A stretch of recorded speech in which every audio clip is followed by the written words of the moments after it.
que sí hay relación entre el cristianismo y la política. Claro que sí, sí la hay. Sin embargo, la pregunta que debemos hacernos es ¿qué entendemos por política y también qué se entiende de hecho por cristianismo o por fe cristiana? La política entendida como el ejercicio del poder, pero también como relaciones de los ciudadanos. En ese sentido, claro que el cristianismo, al ser parte de la sociedad, tiene un poder y tiene también una responsabilidad. Pero infortunadamente se ha entendido únicamente como alianzas con grupos o partidos políticos, y esa ha sido la realidad en Latinoamérica.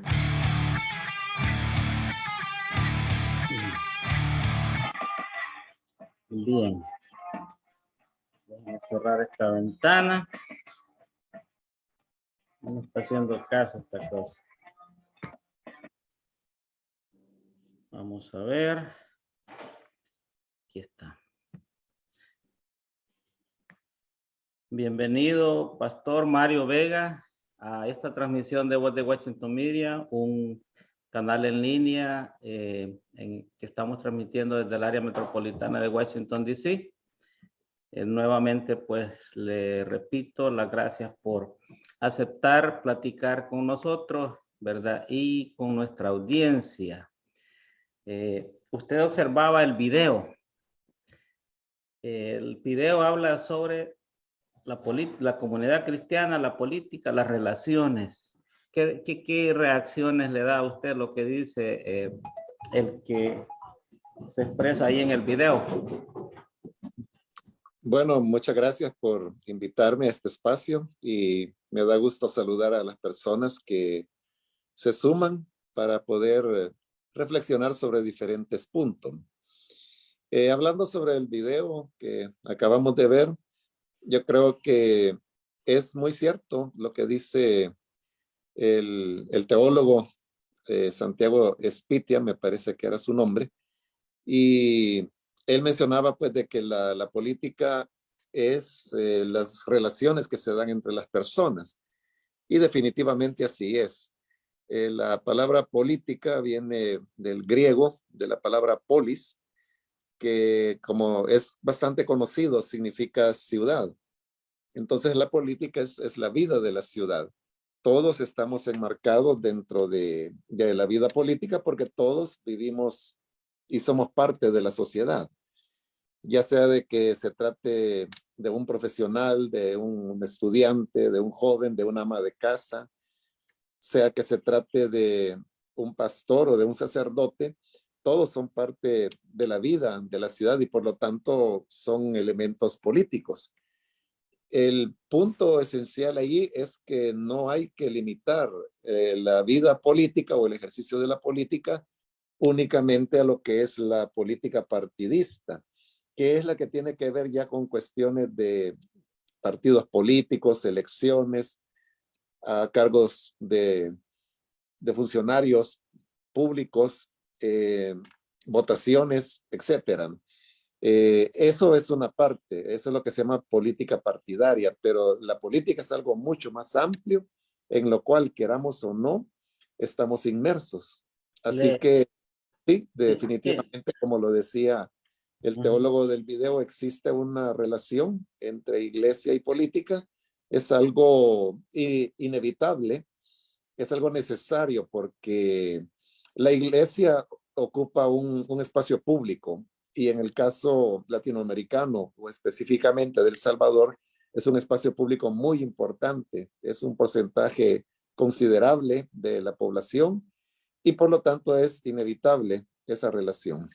Sí, usted ha estado en las noticias en, yo diría, 2 años y fracción o más en El Salvador, porque usted ha dado declaraciones en cuanto a candidatos a la presidencia, especialmente uno, y recientemente también en cuanto a quienes ejercen el poder, ¿verdad? En algún momento usted dijo que era peligroso darle el poder al actual presidente y que ahora también ha sido bastante crítico en su lectura de las cosas. No es usual que los pastores, o no ha sido usual en nuestro medio que los pastores de las iglesias evangélicas estén pronunciándose en temas políticos, salvo el pastor Toby Jr., ¿verdad? Porque el papá pues ya falleció. A usted se le ha atacado fuertemente por parte de seguidores del señor presidente y del partido Nuevas Ideas por hablar francamente y por expresarse de esa forma y mandándolo a que se remita a la prédica del texto bíblico. ¿Qué responde usted ante todo eso? Sí, esa idea es una idea que surge de una mala teología que las personas han recibido. Yo le aseguro de que si yo fuera un adulador del presidente, todos dirían, es un gran pastor. Este es un ejemplo, así deberían ser todos. Es decir, que el problema de las personas no es que los pastores o las iglesias se pronuncien políticamente.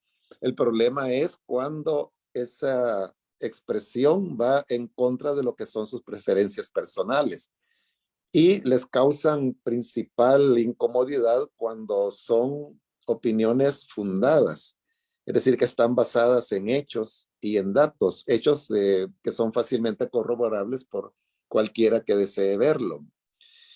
Pero volviendo al tema de que esto es algo que no corresponde a la iglesia o a los ministros del evangelio, vuelvo a repetir, ese es el resultado de una mala formación teológica, porque si uno observa y lee las escrituras en el contexto en las cuales fueron escritas, uno se da cuenta de que el Señor Jesús, Juan el Bautista, el apóstol Pablo, expresaron muchas veces sus puntos de vista en relación a las realidades que estaban viviendo en el día a día.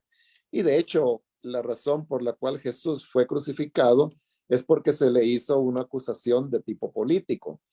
Pablo, que también fue martirizado, lo fue en razón de intereses políticos que él estaba tocando. A los romanos realmente no les importaba que Pablo creyera lo que quisiera creer o que predicara lo que quisiera predicar. El problema era que dentro de lo que Pablo predicaba tocaba asuntos que iban a elementos sensibles de lo que era la política de la Pax Romana, que era el recurso o el esfuerzo publicitario, propagandístico, que los romanos hacían para defender pues su manera de gobernar. Por ejemplo, cuando Pablo declara de que solamente hay un Señor, el cual es Jesucristo, eso era una abierta oposición a la declaración de la propaganda romana que decía que el Señor era el César, era el emperador. Hoy se sabe que muchos de los títulos que Pablo le asigna a Jesús como Salvador, como Señor, como Hijo de Dios, eran títulos que en su momento se le daban al emperador romano. Entonces, Pablo se niega a esa divinización o a ese toque celestial que se le quería dar al emperador romano y se los adjudica exclusivamente al Señor Jesús. Eso era tomar una posición política radical y es la razón por la cual Pablo terminó siendo martirizado. Entonces, cuando uno ya hace una lectura más consciente, una lectura más contextualizada a la realidad que, como dije, tanto Juan el Bautista, el Señor Jesús o los profetas del Antiguo Testamento, el mismo apóstol Pablo y los otros apóstoles de lo que hacían y enseñaban, uno se da cuenta de que no se abstrayeron de la realidad y del día a día, sino que expresaban lo que era la voluntad de Dios para las particularidades que vivían en su momento. Por lo tanto, siguiendo ese modelo de la Biblia, es que las iglesias hoy en día también tienen la responsabilidad de pronunciarse acerca de la voluntad de Dios para las realidades que vivimos en la actualidad. Es decir, el cristiano no necesariamente va a separar lo divino de la vida cotidiana, de lo material, de las condiciones de existencia, del medio social. Es así como debe de entenderse que el cristiano también puede tener conciencia de la sociedad en que vive, de la política inmersa, donde está inmerso, y de su responsabilidad como ciudadano. Separar a Dios y su palabra de la vida cotidiana es sacar a Dios del mundo y dejarlo únicamente dentro de las cuatro paredes de la iglesia. Pero Dios, sabemos de que es el creador de todas las cosas. Él es el que quita y pone reyes. Él es el que tiene el control de todo lo que ocurre en el universo. Jesús dijo que ni siquiera un pajarillo caía a tierra sin que fuera su voluntad. Entonces, todas estas expresiones nos dejan ver que Dios es Señor de todo el universo, no solo de su iglesia, sino que del mundo en su totalidad. Y por lo tanto, la vida toda está controlada por Dios y no se le puede separar. Consecuentemente, su iglesia tampoco puede limitarse únicamente a asuntos como la oración, la predicación de la palabra, la evangelización, que de hecho pues son elementos propios de la iglesia, pero no se limita a eso. El mismo tema de la evangelización no solo es que las personas puedan entender y reconocer que Jesús es quien perdona los pecados. Evangelización es llevar las buenas nuevas, y hay buenas nuevas no solo para el hombre caído en pecado, sino que hay buenas nuevas para la creación. Hay buenas nuevas para las naciones, hay buenas nuevas para la política, hay buenas nuevas para los funcionarios públicos. Entonces la evangelización tiene que ser integral, porque Dios es el Dios de todas las cosas, no solo de algunas cosas. Es decir, estamos hablando de una práctica cristiana no solamente en lo metafísico, ¿verdad? No solamente en la adoración al Dios invisible, sino también dentro de sintiéndose parte de la sociedad, del creyente. ¿Usted qué piensa de la teología de la liberación, pastor? Bueno, las teologías de la liberación fueron, creo yo, algo que respondió al momento que se vivía. Estoy hablando allá de los años, comenzando pues por los 50, 60, y se agudizó pues en el año 70. Las teologías de la liberación yo creo de que tienen desaciertos, en el sentido de que equiparan, por ejemplo, la liberación del pecado con la liberación política, o equiparan el reino de Dios con un sistema social específico, que en el caso de ellos pues era el socialismo. Entonces esas equiparaciones definitivamente son un error. Y pienso de que precisamente porque las condiciones de geopolítica mundial cambiaron y el socialismo pasó como una etapa histórica, también esa interpretación teológica que estaba muy amarrada a esos elementos propios de la época pasaron, y por eso es que las teologías de la liberación hoy ya no tienen las repercusiones que pudieron tener hace 40 años atrás. Pero fue un intento de querer relacionar la palabra de Dios con el día a día. Pero frente a eso hay propuestas más integrales, teologías que son más bíblicas y que se preocupan por temas que la misma Biblia presenta, como por ejemplo el tema de la verdad, el tema de la luz, el tema del amor, el tema de la justicia, que son temas que evidentemente están en la palabra de Dios y que son ellos la fuente que debe iluminar la reflexión del cristiano, cualquiera sea el lugar o el momento que esté viviendo.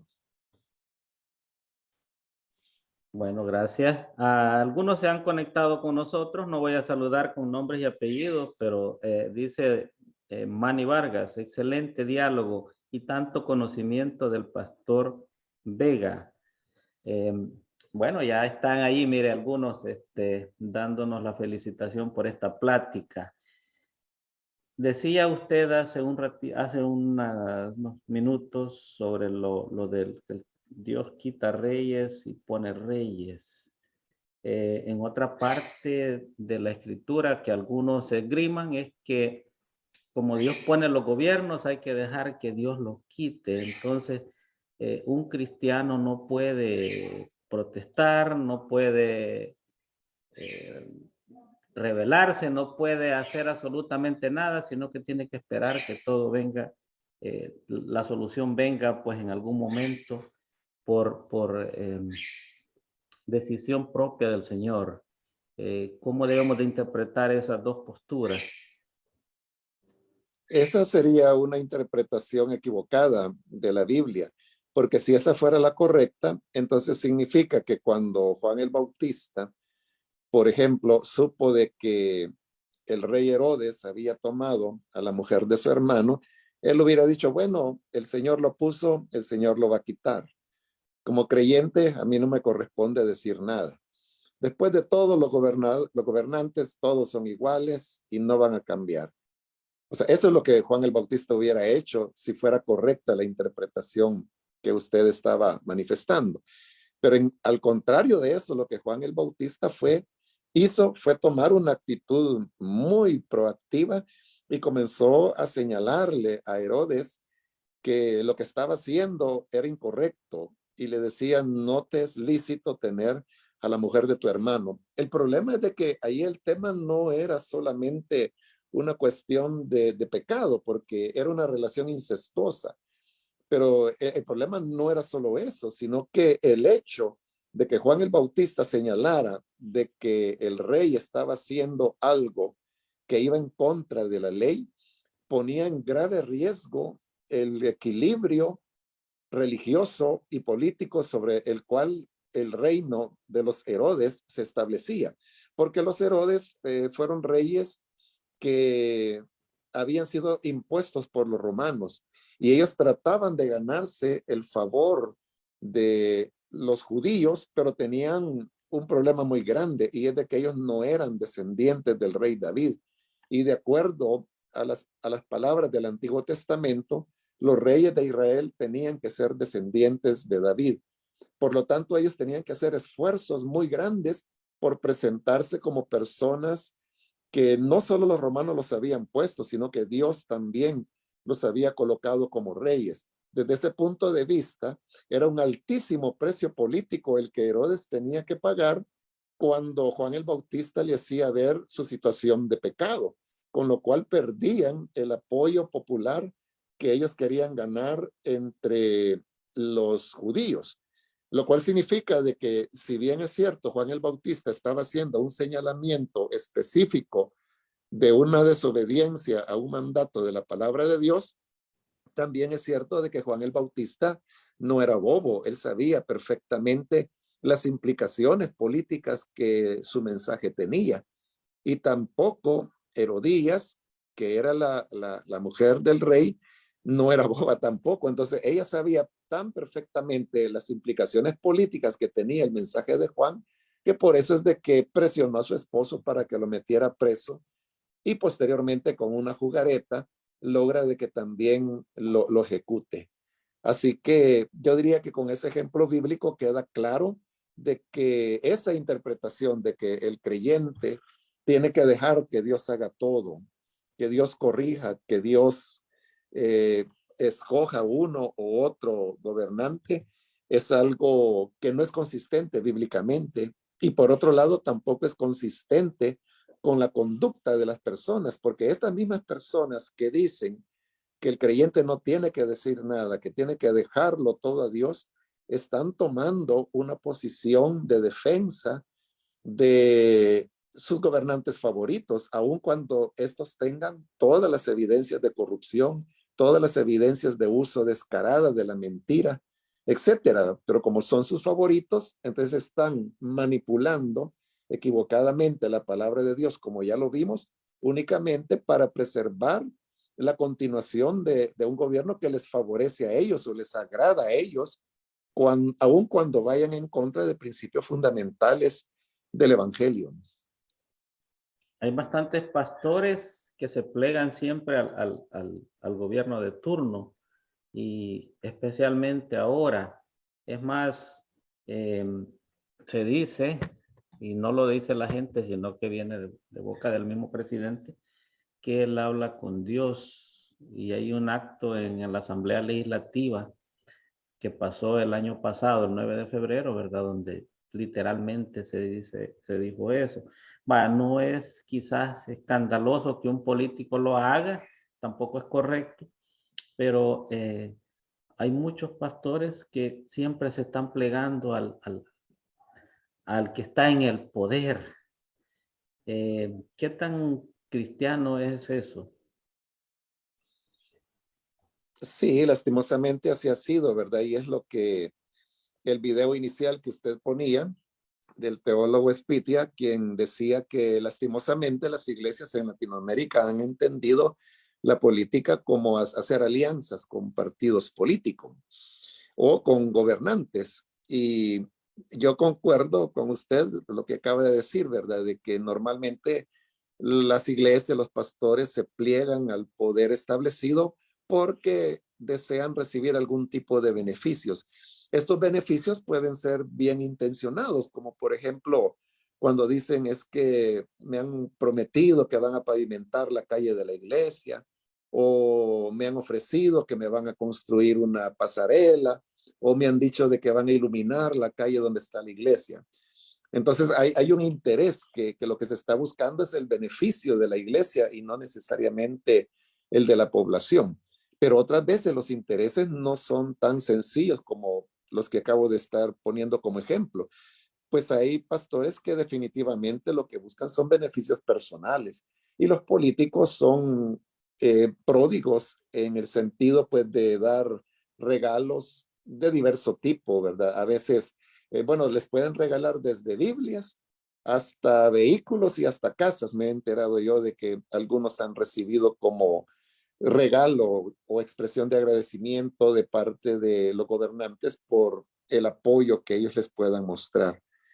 Lastimosamente, pues así son la generalidad de casos y ejemplos que se dan en El Salvador y en general en Latinoamérica. Pero ante eso yo creo de que la iglesia tiene que tomar una posición de fidelidad hacia Dios y recordar que la mejor recompensa es la que el Señor da.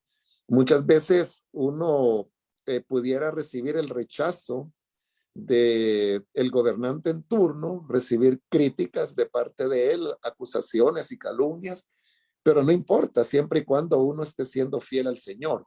Después de todo, esa es la bienaventuranza de la cual Jesús habló cuando dijo, bienaventurados ustedes cuando digan toda clase de mal mintiendo, porque así criticaron o condenaron a los profetas que fueron antes de ustedes.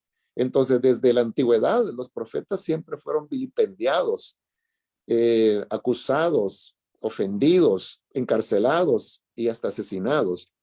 Por lo tanto, el que en la actualidad haya ataques que vienen de parte del poder, esa es una bienaventuranza para los que reciben esos ataques por anunciar la verdad, por anunciar su fidelidad al evangelio, porque llegan a ser tan bienaventurados como lo fueron los profetas de la antigüedad.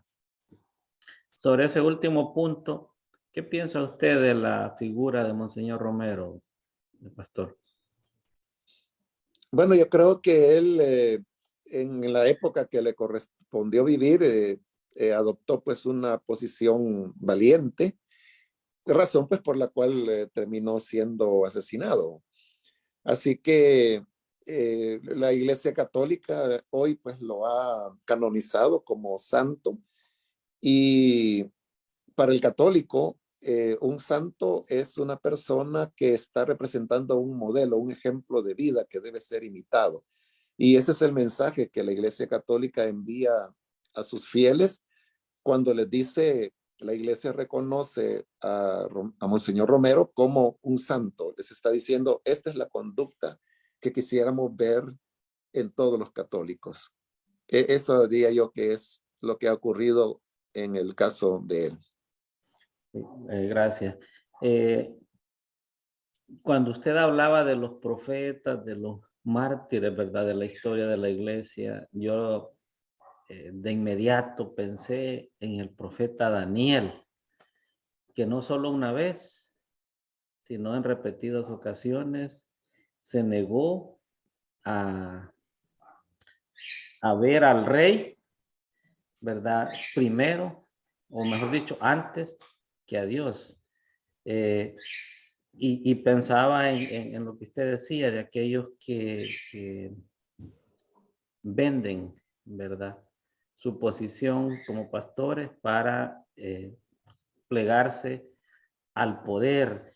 Y en eso también pensaba en el culto a la personalidad, como dicen los marxistas, ¿verdad? Y en el endiosamiento, como diríamos nosotros en buen salvadoreño, de algunos líderes políticos. ¿Cree usted que la sociedad salvadoreña ha entrado en algo parecido y que todo el que no vea, en este caso al presidente, perdone, pero no puedo dejar de decirlo, como el enviado de Dios, como el hombre sin mancha, como el que va a salvar al país, como el que nunca se equivoca? Estaremos cayendo en idolatría, digo, estaremos en términos genéricos, ¿verdad? Como salvadoreños al permitir eso. Sí, yo no tengo ninguna duda. Son expresiones idolátricas y es un tema en el cual yo he insistido mucho porque también fue un tema en el que el apóstol Pablo también insistió mucho. Por ejemplo, en Primera de Corintios, capítulo 5, él dice, porque solo hay un solo Dios, el Padre, y un solo Señor, Jesucristo. Aunque haya, dice, muchos que se hacen llamar dioses o señores. Entonces, cuando Pablo hace esa referencia de que habían muchos que se hacían llamar dioses, se hacían llamar señores, se estaba refiriendo al emperador y a sus funcionarios, porque sabemos que los emperadores eran proclamados dioses. Inicialmente, los primeros emperadores fueron proclamados dioses después de su muerte, pero hubo un momento cuando los dioses, aún estando con vida, comenzaron a ser declarados dioses o señores. Y lo mismo ocurría, por ejemplo, con los procónsules, con algunos senadores que se les daban ciertas características de divinidad. Entonces, cuando Pablo se paraba firme y decía, porque solo hay un Dios, el Padre, y un solo Señor, Jesucristo, entonces él estaba rechazando de que el emperador romano o cualquiera de sus funcionarios tuvieran ningún viso de espiritualidad ni de deidad. Entonces, era un rechazo absoluto al tema de la idolatría, porque ese pasaje de Primera de Corintios 5, al que estoy haciendo referencia, es un pasaje donde Pablo está hablando precisamente del tema de la idolatría. Entonces es interesante que cuando habla de idolatría no solo toca el tema de los ídolos, sino que está tocando el tema de los gobernantes. Esa es la preocupación más grande que yo tengo en el presente. Y es cuando las personas que dicen ser creyentes comienzan a tomar una actitud de idolatría hacia una persona, atribuyéndole títulos que son exclusivos del Señor Jesús, como por ejemplo el de Salvador, el de Cuidador, el de Benefactor. Esos son títulos que le pertenecen únicamente a Jesús, pero cuando se le comienzan a dar a un hombre, pudiera ser una mujer también, cualquiera que sea, se está cayendo en una situación de idolatría. Y ahí es donde yo veo la importancia de que la iglesia no se quede callada como Pablo no se quedó callado, sino que pueda defender la verdad de que hay un solo Dios y un solo Señor al cual le debemos total fidelidad y total entrega y de forma exclusiva. Y ante todo el celo, ¿verdad? Como dice Pablo, como dice, tu celo me consume, algo así. No recuerdo bien el texto. Tengo una pregunta acá, que, bueno, mejor dicho, un comentario, pregunta de Lupango Má, dice, creo que es un Nick, acortando el nombre. El pastor Mario Vega ha tenido muchas críticas muy sensatas hacia la política actual del país, posiblemente por tener mucho contacto con los seguidores de su iglesia y lo vivido socialmente alrededor en el país. Mi pregunta es la siguiente. ¿El pastor Mario Vega tiene algunas aspiraciones políticas en un futuro cercano? No, no, ni cercano ni lejano. Mi papel yo lo tengo muy claro y yo soy pastor y estoy muy contento de serlo. Y no deseo de ninguna manera pues cambiar el llamado que Dios me ha dado. Así que no, no tengo ninguna aspiración política, nunca la tuve en el pasado, no la tengo en el presente y puedo asegurar que tampoco la tendré en el futuro. ¿Cuánto tiempo tiene de estar en el pastorado y qué planes tiene? Cayendo en el aspecto personal, ¿verdad? En cuanto a usted como servidor, ¿verdad? De Dios, como pastor, eh, o en cuanto a su iglesia.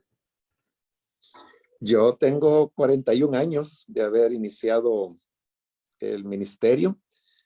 Comencé en el año de 1980 y es lo que he hecho durante todos estos 41 años de manera exclusiva.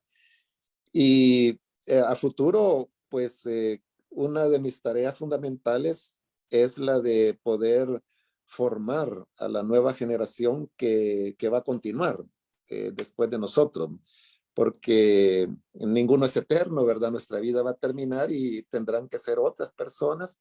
Y mi anhelo sincero en el corazón es de que sean jóvenes que se levanten para continuar con esta tarea que y se inició hace ya más de 4 décadas atrás.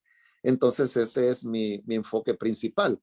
Entonces mi tarea es exclusivamente ministerial, pastoral, pero precisamente porque mi tarea es pastoral, es que tengo la responsabilidad de orientar al pueblo de Dios en todos los sentidos, no solamente en cuestiones que tienen que ver específicamente con la vida espiritual, lo cual pues con muchísimo gusto lo hago, sino que con lo que tiene que ver en todas las áreas de la vida. Y creo que, como lo decía al principio, la iglesia ocupa un espacio público importante y por lo tanto es inevitable de que pueda y deba expresarse acerca de los eventos que suceden en nuestro país y en general en el mundo. Hay otro comentario acá. Muy sabio en sus palabras, el pastor Vega. Dios lo cuide siempre. Gracias por tenerlo en su entrevista. Bueno, y gracias, ¿verdad?, al pastor Vega por aceptar estar con nosotros. Ha tenido la iglesia Elim, bueno, entiendo que usted es fundador o de los fundadores de la iglesia Elim, ¿verdad?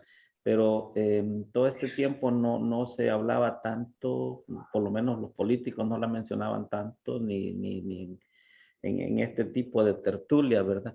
No se hablaba tanto porque no se había escuchado algunos planteamientos fuertes desde una perspectiva bíblica, desde una perspectiva cristiana, hacia el poder.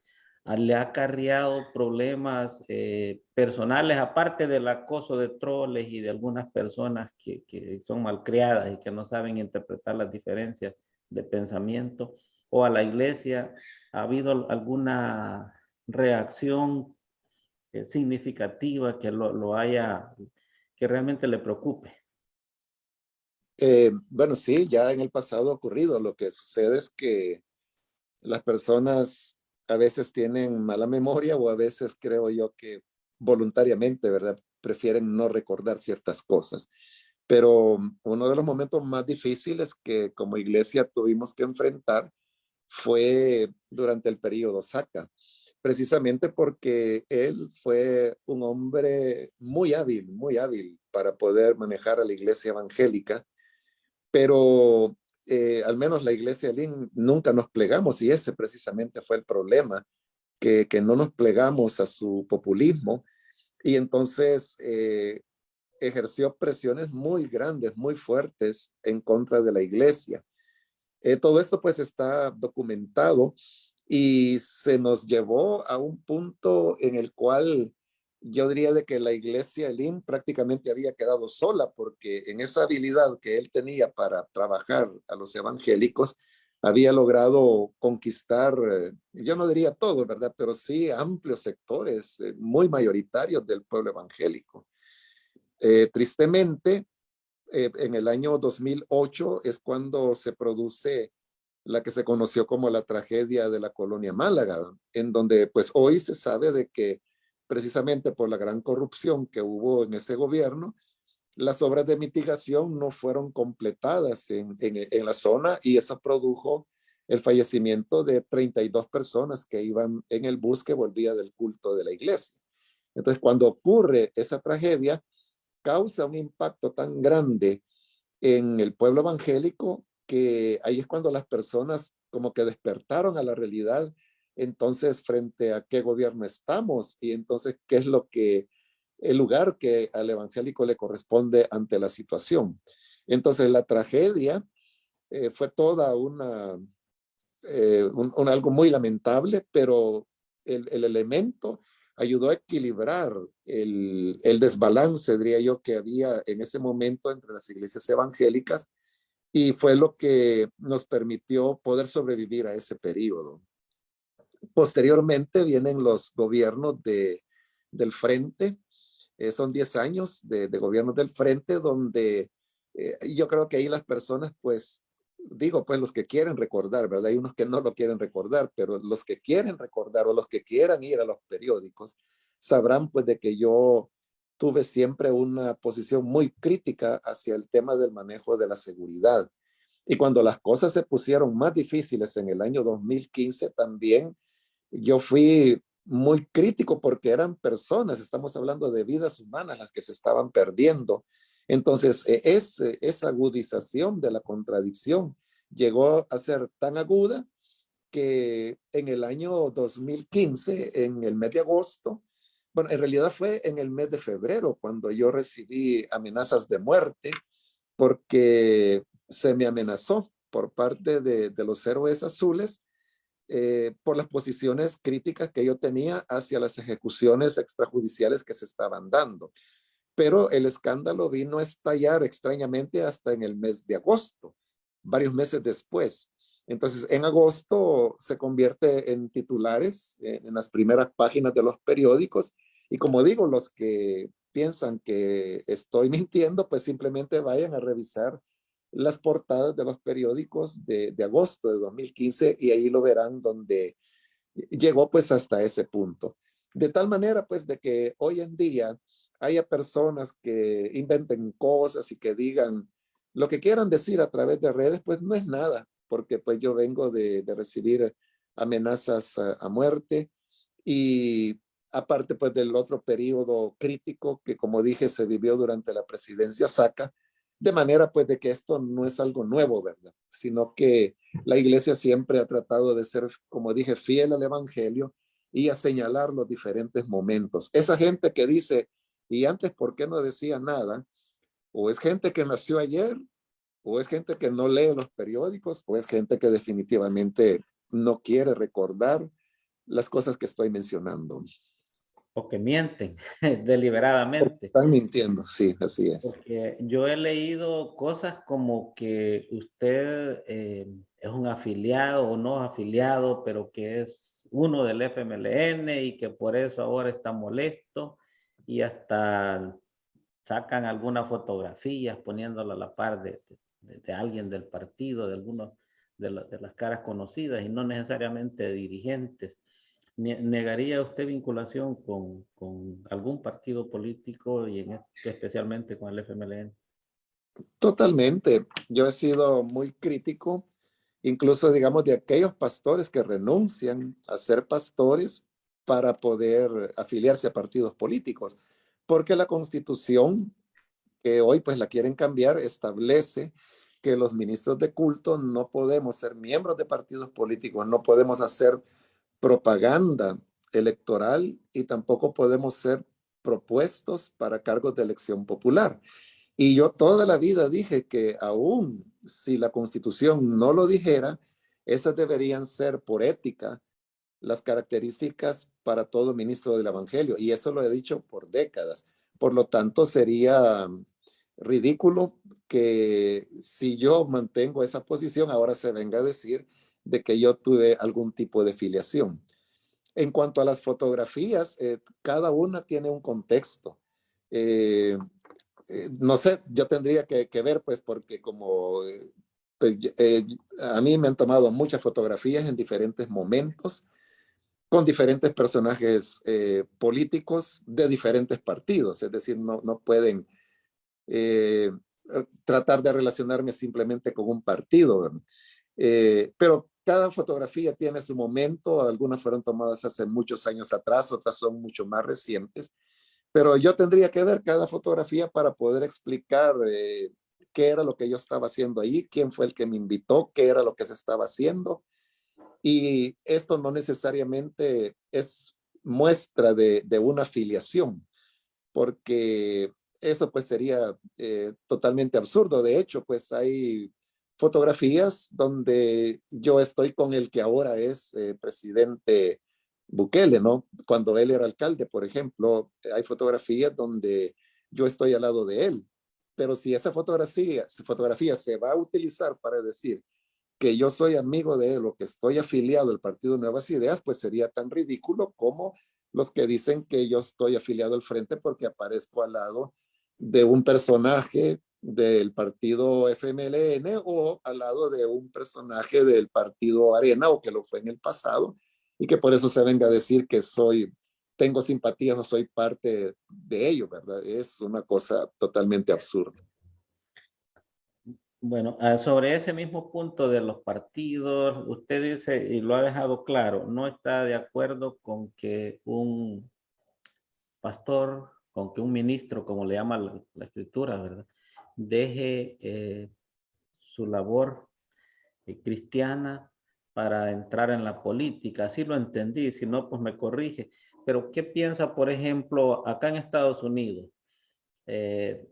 Yo asisto a una iglesia, ¿verdad? Entonces, en esa iglesia, cuando están en campaña, los políticos llegan y se sientan, oyen el mensaje y al final saludan a todos o el pastor les da un minuto para que saluden, no les da el púlpito, lógicamente, ¿verdad? Porque el púlpito tiene su propósito y ya se van, no, ni siquiera hablan de las promesas de campaña, pero con solo la presencia ya están mostrando ellos este acercamiento a las comunidades religiosas. ¿Qué piensa usted de eso, de que los candidatos lleguen a las iglesias? Lo veo mal. Creo que es una falta de respeto de parte de las autoridades o de los políticos, ¿verdad? Porque puede ser que en ese momento no son autoridades, sino que están en campaña y precisamente porque están en campañas que se acercan. Nosotros hemos tenido que afrontar eso. Hemos tenido políticos que han llegado a nuestras actividades, sobre todo cuando son masivas, cuando son, por ejemplo, en los estadios, siempre llegan sin que se les haya invitado y siempre quieren que se les dé un lugar. Pero hasta este momento yo le puedo decir con toda propiedad de que nunca se le ha permitido a ningún funcionario o candidato de elección de lo que sea pasar ni siquiera a dar un saludo, ni siquiera eso, sino que obviamente por cuestiones de cortesía, ¿verdad? Desde el púlpito yo le digo, aquí tenemos a fulano, que es el alcalde o es el presidente, le damos la bienvenida, ¿verdad? Le saludamos y punto, ¿verdad? Pero no hay ni siquiera un espacio para que ellos saluden, ni siquiera saludar, ¿verdad? Mucho menos pasar al púlpito o subir a la plataforma y menos pues dar un mensaje, ¿verdad? Si quieren hacerlo, que lo hagan en la calle, que lo hagan en los parques, a través de televisión, radio, o sea, todos los recursos que los políticos tienen. Y yo pienso pues de que eso es lo correcto, porque eh, vuelvo a repetir, pienso que es una falta de respeto, es un aprovechamiento cuando los políticos toman esa actitud. Bueno, por acá lo están saludando también, dice Nelly Rugama, mis respetos y admiración para el pastor Vega, no sé si ya lo había leído. Y dice RN Noemí Hernández, crítico por las estrategias de seguridad. Dios le bendiga grandemente, le dé fortaleza, sabiduría y continúe dirigiendo al pueblo de Dios. Este año no lo hemos visto, gracias a Dios, y yo soy adverso a eso, pero pues aquí el conocedor de la materia es usted. Hace quizás un año, hace 2 años, recién instalado el gobierno actual, se hacían llamados a días de oración y el Estado, pues, ¿verdad? Desplegaba todo su personal y usted miraba que a la hora X, policías, militares y funcionarios de gobierno, algunos se hincaban, otros se paraban, otros agachaban la cabeza, pero que había ahí ese llamado a la oración que hizo en algunos momentos el presidente actual. ¿Cómo ve usted esa conducta que, gracias a Dios, desde mi punto de vista, y usted me puede corregir, no se está repitiendo por el momento? Es lo mismo, ¿verdad? Es el aprovechamiento político que se hace de los sentimientos religiosos de las personas. Yo recuerdo que el primer día de oración que se convocó en el país fue en noviembre del año de 1989.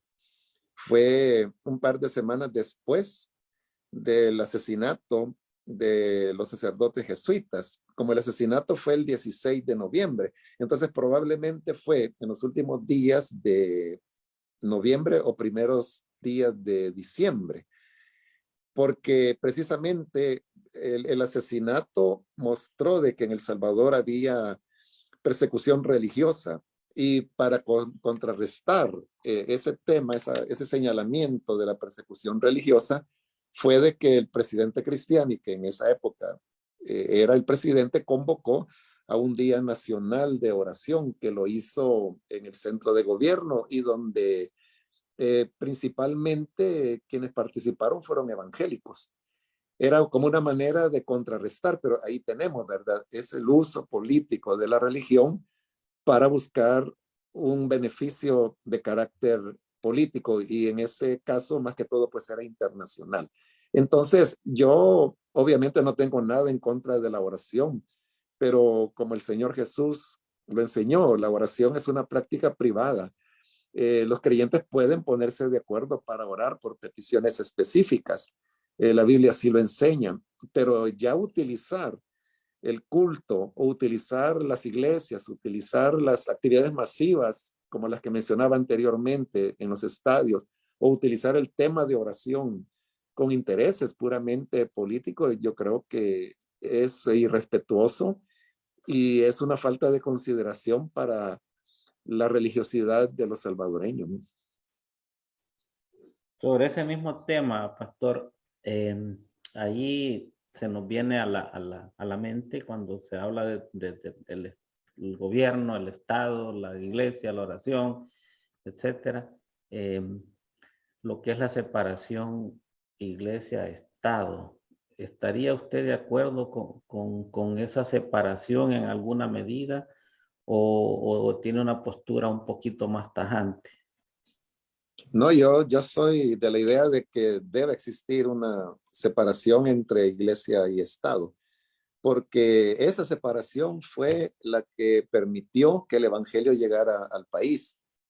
Fueron allá en el año 1894 en adelante, cuando surgen los gobiernos liberales en El Salvador, y precisamente porque eran gobiernos liberales, tenían como uno de sus preceptos la libertad de culto y la libertad de expresión.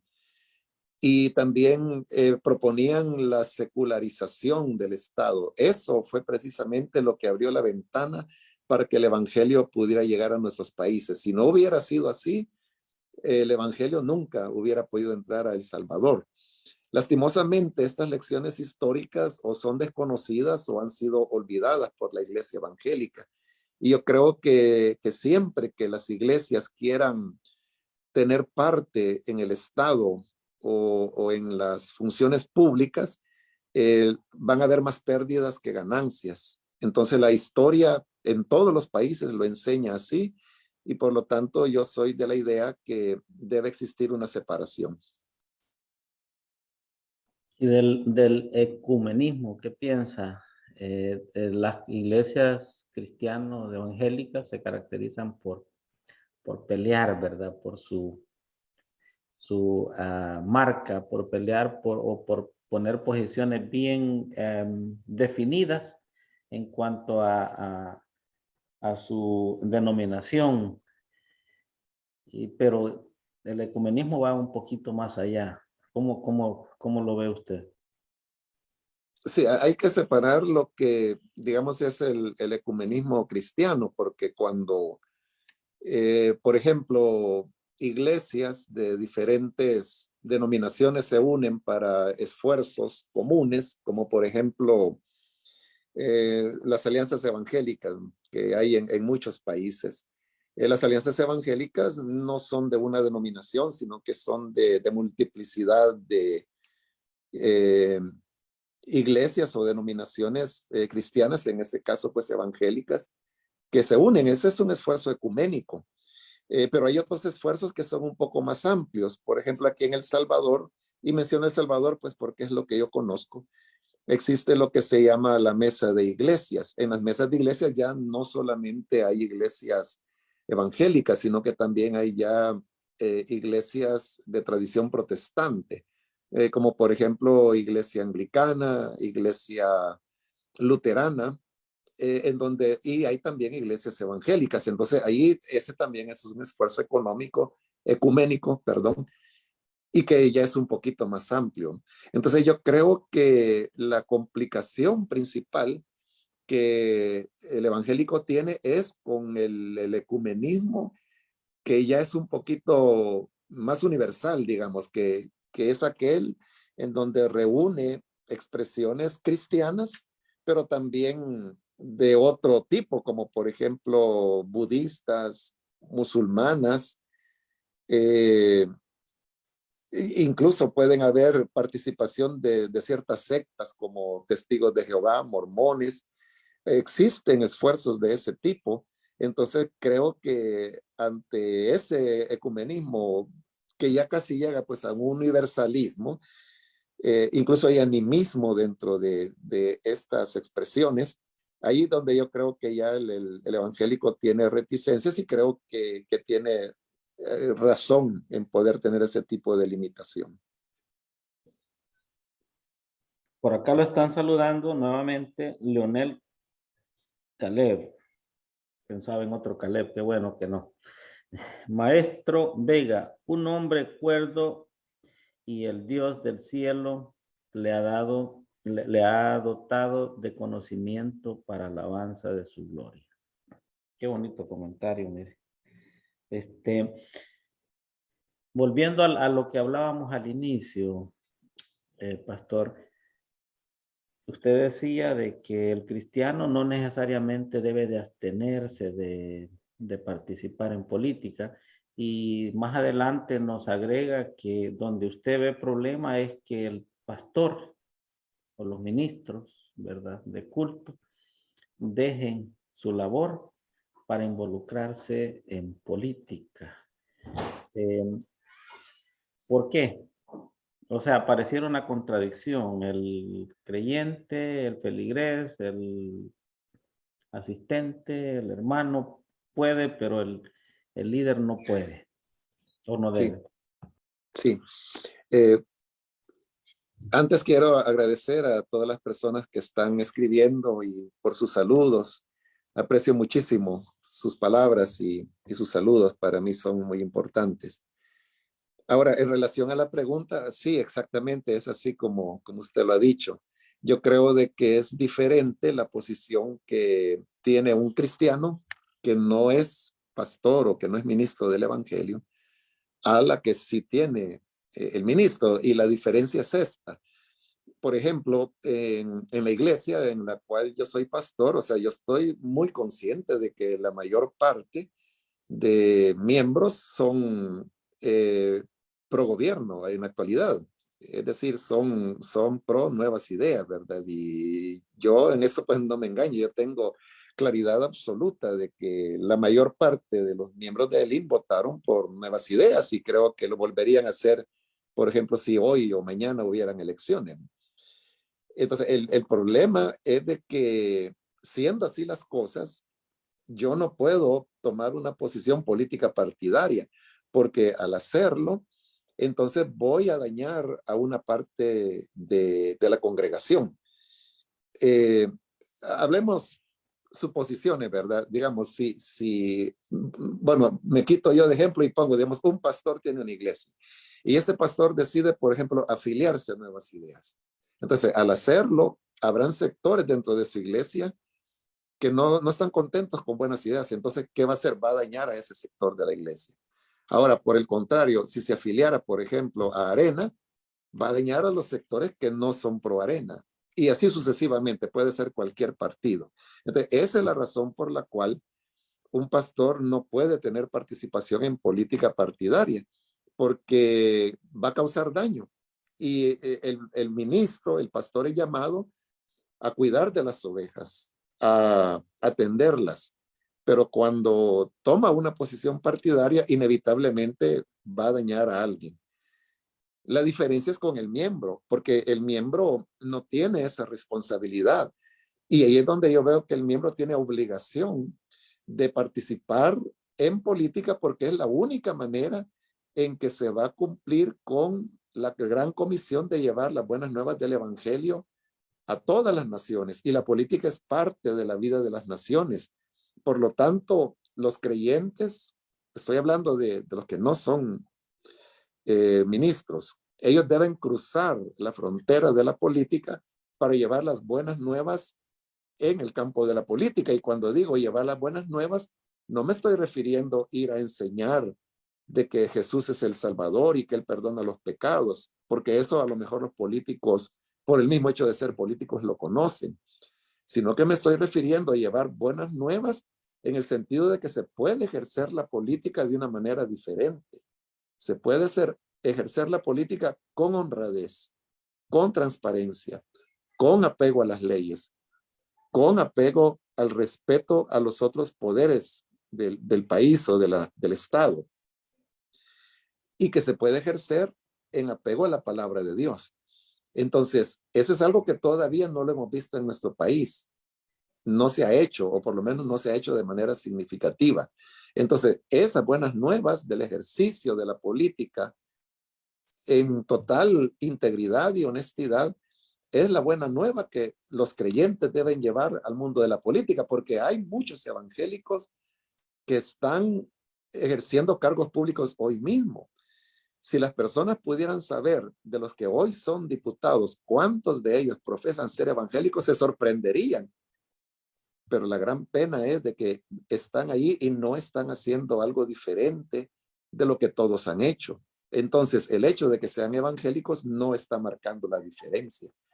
Entonces, yo estoy hablando de cristianos que entren al mundo de la política, pero para llevar esas buenas nuevas de honestidad y de integridad y de hacer las cosas verdaderamente diferentes.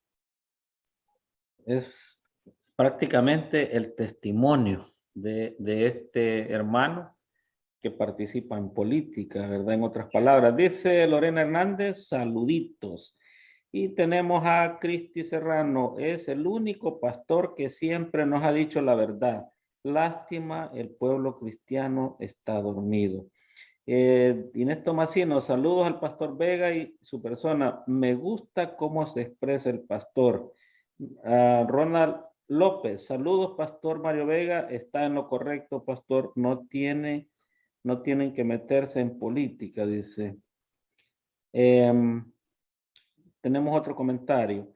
Borja Orellana, es una lástima, pastor, que ustedes muchas veces hay que enseñarles al pueblo de Dios, carecen muchas veces de una verdad política y ustedes que ven más allá, sería bueno que ustedes les den ciertos lineamientos para que despierte el pueblo. Efectivamente, eso es lo que estamos escuchando del pastor y a lo que él se ha estado refiriendo, ¿verdad? Desde el inicio de esta plática. Usted dice que, bueno, como lógicamente, ¿verdad? En toda congregación de muchos miembros. La iglesia Link creo que, si no la más grande, es una de las más grandes de El Salvador. No sé en qué lugar está, pero cuando usted decía sus puntos de vista sobre el entonces candidato, el hoy presidente, ¿le ha causado alguna separación de grupos de hermanos que se hayan salido de la iglesia y porque no les gustaba como usted se expresaba? Aunque yo he escuchado sus prédicas y veo que lo que menos hace es una referencia fuerte hacia los políticos. Es correcto, es por lo que decía anteriormente.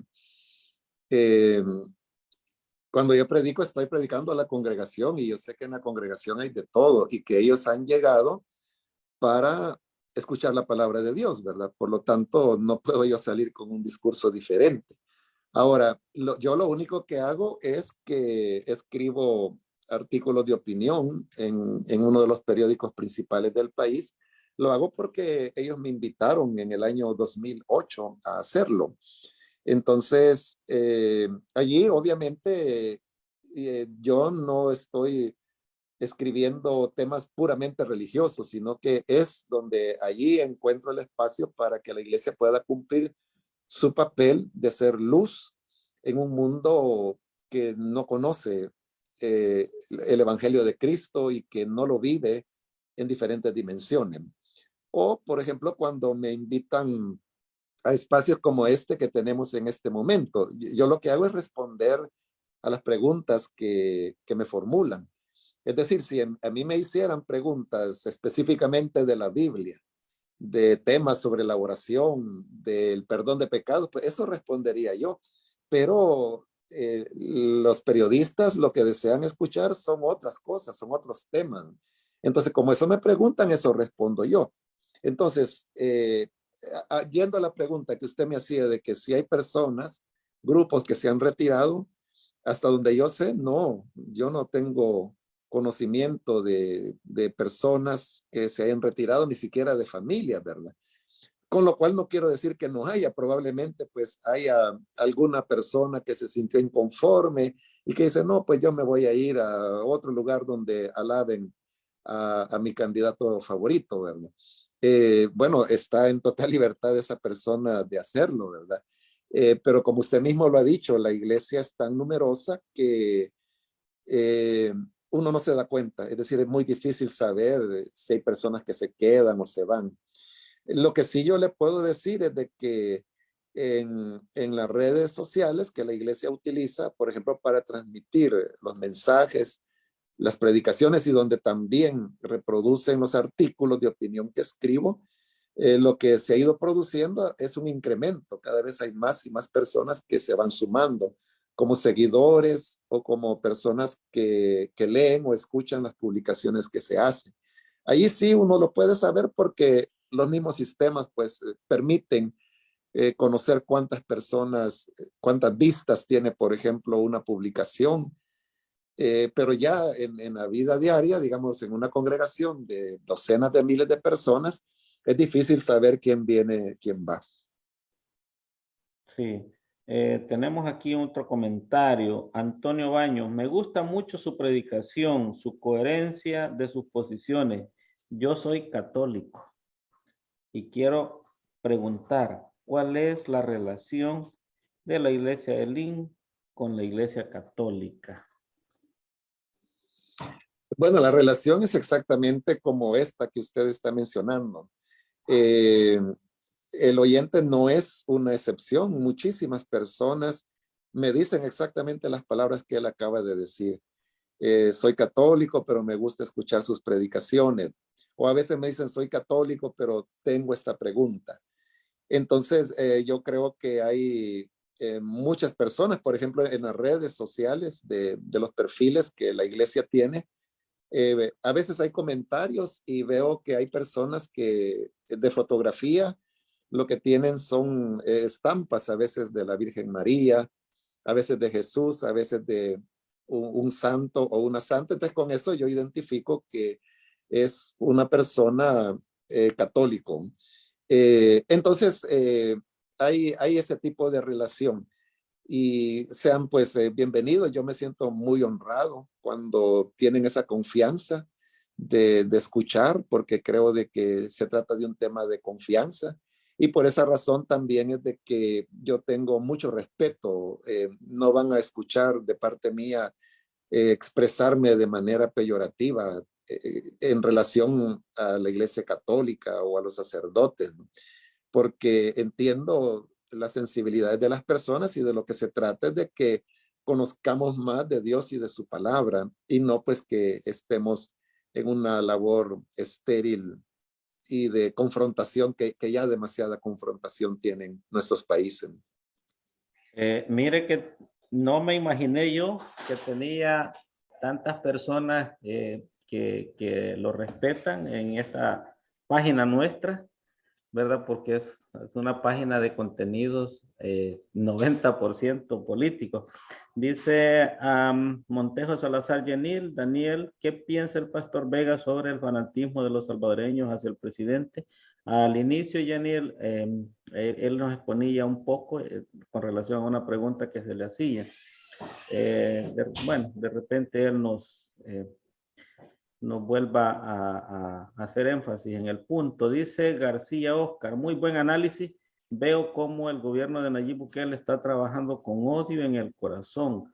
Digo, pues, el que siembra odio, odio recibirá. Y me parece que en algún momento dijo algo usted así en uno de los artículos que estaba viendo.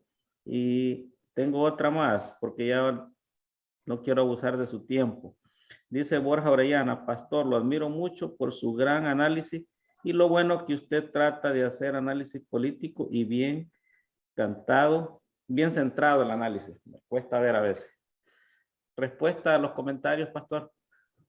Sí, bueno, lo que el oyente menciona acerca de el fomento del odio, eso es muy claro, es muy evidente.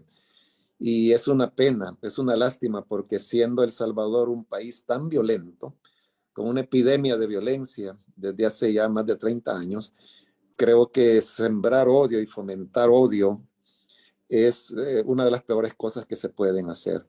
Y como resultado de esos odios, pues ya hemos visto que han habido asesinatos en nuestro país, han habido expresiones muy violentas, algunas pues hasta constitutivas de delito, de tal manera que incluso hay personas que están siendo procesadas por esos delitos verbales que cometieron. Y ahí es donde yo veo otro choque, que la iglesia tiene un mensaje de reconciliación. Pablo decía que nosotros somos embajadores a nombre de Cristo, que llevamos un mensaje de reconciliación, pero lo opuesto a la reconciliación es estar infundiendo odio o multiplicándolo o reproduciéndolo o propagándolo. Entonces, ahí es donde yo creo que los cristianos debemos ser muy sinceros, muy honestos y ponernos a pensar si realmente estoy actuando como cristiano cuando, por ejemplo, yo le doy me gusta a un comentario violento o cuando reproduzco o reenvío un contenido que está hablando vulgaridades, palabras ofensivas, incluso algunas, como digo, constitutivas de delitos. Entonces, eso realmente es lo que Dios quiere de un hijo de Dios. Ahí es donde yo pienso de que tenemos que volver a recuperar el respeto entre todas las personas. Pueden haber opositores políticos, pueden haber adversarios políticos, pero aún al adversario hay que tratarlo como ser humano que es, con respeto. Si ha cometido delito, pues para eso están las leyes. Y las leyes tienen que actuar y aún con aquellos que resulten culpables y condenados, tienen que recibir un respeto de sus derechos humanos, porque sus derechos humanos nunca se pierden, aún con las personas privadas de libertad.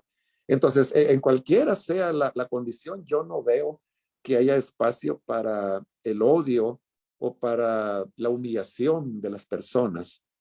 Que Dios nos ayude para que como cristianos podamos hacer esa reflexión y preguntarnos si realmente estamos actuando como hijos de Dios o si ya nos salimos de lo que Dios manda en su palabra. quizás ya para ir un poco cerrando, ¿de qué manera, quiero que quede bien claro, bueno, usted lo dijo, ¿verdad? ¿De qué manera y hasta dónde debe el cristiano involucrarse en política? Y usted hacía la diferenciación entre si era un ministro, ¿verdad?, de culto o si era un miembro de iglesia. Aquí por aquí hay otra pregunta. ¿Qué piensa el pastor sobre la pérdida de los derechos constitucionales y la toma del sistema de justicia? Quizás retomando lo último que decía usted. Sí, bueno, yo creo de que cuando en el país se pierde la independencia de poderes, todos perdemos. Y cuando se pierde el orden constitucional, entonces realmente ya el país no tiene nada que hacer. Las constituciones son consensos sociales que existen en todos los países y existen precisamente porque las personas necesitan tener algo seguro que establezca las reglas del juego de cómo se va a vivir. Por ejemplo, hace poco surgió un caso de un muchacho que manifestaba haber colocado $70,000 en la wallet, en Archivo Wallet, que es pues una empresa que no está claro pues si es del gobierno está registrada como empresa privada, ¿verdad? Pero dicen que es del gobierno, entonces es una contradicción. Bueno, el hecho es de que él perdió estos $70,000 y obviamente los colocó allí porque cree en el presidente. Bueno, incluso él decía, le pido a las autoridades que me ayuden en este caso, pero ¿cuáles autoridades? Entonces, ¿qué puede hacer él en este caso? Bueno, él puede ir a la fiscalía y colocar una denuncia que lo han estafado por $70,000, ¿verdad? Pero la gran pregunta es, esta fiscalía que tenemos ahora, que claramente responde a los intereses del presidente, ¿le va a hacer justicia? Entonces, ahí tenemos cómo este ciudadano, que fue uno de los que votó y contribuyó para llegar al estado de cosas que ahora tenemos, se enfrenta con las consecuencias de lo que tantas veces se hizo, pero que la gente pues en su fanatismo no quiso entender. Ahora, este es el duro despertar para él, pero de igual manera otras personas podrán ir teniendo su propio despertar de otras formas. Entonces, eso es lo que se quería evitar, pero pues no se pudo. Hoy no queda más que sea la realidad misma la que despierte a las personas, pero las iglesias pues siempre vamos a estar ahí para acompañar al pueblo de Dios, para iluminarles y para hablar el mensaje para que los que quieran escuchar, escuchen. Siempre habrán personas que querrán oír y personas que no querrán oír, pero para los que quieran oír, ahí estará siempre el testimonio de la palabra de Dios. Excelente ejemplo, dice Alejandro Miranda, que fue quien nos hizo, le hizo esa última pregunta que leí. Dice Daniel Vázquez, en la Biblia ya están condenados, dice, los autoritarismos y el culto a la persona, es decir, idolatrar a un líder. Excelente programa. Bueno, y hay otros comentarios más en la otra red, pero no queremos abusar de su buena voluntad, de su tiempo, y queremos sí darle la invitación para que vuelva a platicar con nosotros sobre temas así, ¿verdad? Que no son, como usted dice, precisamente teología, temas bíblicos, pero que orientan a la comunidad salvadoreña alrededor del mundo, sobre todo los de la diáspora, ¿verdad? Que hemos caído en el fanatismo por un líder mesiánico en términos políticos y que realmente nos está llevando a odiarnos entre nosotros. Esa es una opinión muy personal. Algo que se nos haya quedado, pastor, que usted quisiera compartir a la audiencia de este canal de Voz de Washington Media. Bueno, lo que quisiera es felicitarles porque aún estando en el extranjero continúan interesados en lo que ocurre en el país y no solo interesados, sino que haciendo este esfuerzo de difusión para que las personas puedan conocer distintos puntos de vista. Así que yo le agradezco la invitación, le felicito por el esfuerzo que hace y también reitero mi agradecimiento a todas las personas que escribieron, que saludaron o que han estado brindándonos el tiempo para escuchar. Muchas gracias y que Dios les bendiga a todos. Muchas gracias a usted. Y mire, casualmente, bueno, dice acá, me gustan sus predicaciones, siempre lo escucho todos los días y soy, no, este ya lo leí, ¿verdad? No, lo está repitiendo otro, Emilio Moreno, y soy católico, dice, ¿verdad? Igual que el anterior que le leí. Esperamos que volvamos a platicar de estos temas, como decía, y bueno, no recuerdo qué más. Gracias a quienes se conectaron, gracias a quienes participaron y ni un insulto, ni un comentario ofensivo, todo fue bien en orden, que es algo que muy pocas veces se da en nuestras transmisiones. Muchas gracias, Pastor, y muchas gracias a quienes se conectaron, a quienes van a ver este programa en diferido, ¿verdad? Y bendiciones para todos.